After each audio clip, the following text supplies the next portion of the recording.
প্রশাসনের সহায়তায় আজকের এই পদযাত্রাকে এখানে ককটেল বিস্ফোরণ করা হয়েছে।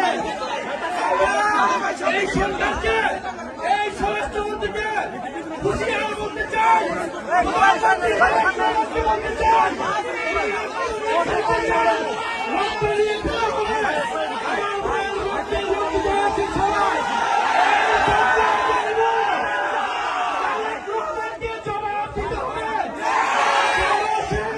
নিরাপত্তা নিশ্চিত করতে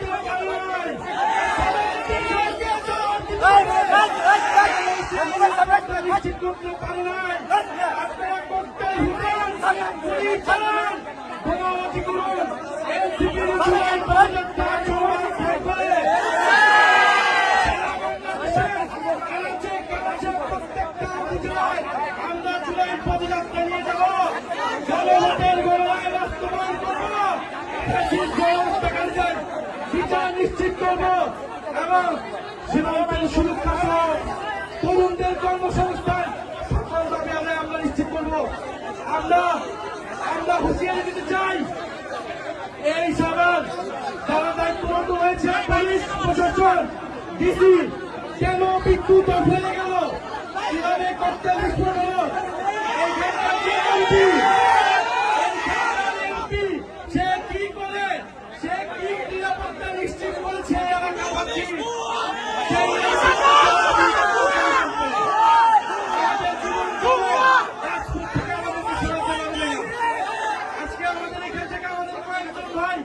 গুরুতর আহত হয়েছে। আমরা এর বিচার চাই। যদি দ্রুত সময়ের মধ্যে এই বিচার নিশ্চিত না করা হয়, তাহলে এখানকার স্থানীয় প্রশাসন এবং এমপি তাকে জবাবদিহিতার আওতায় আমরা এনসিপির পদযাত্রা চলমান থাকবে। যত ভয়, ভীতি, বোমাবাজি করতে সবকিছুকে উপেক্ষা করে আমাদের পদযাত্রা চলমান থাকবে এবং স্পষ্ট আজকের এই ককটেল বিস্ফোরণ, বোমা বিস্ফোরণ প্রশাসনের সহায়তায় হয়েছে। কেন বিদ্যুৎ বন্ধ করে দেওয়া হয়েছিল, বিদ্যুৎ বন্ধ করে দিয়েছিল, আমাদেরকে খুন করার পরিকল্পনায় এখানে বোমা বিস্ফোরণ করা হয়েছে।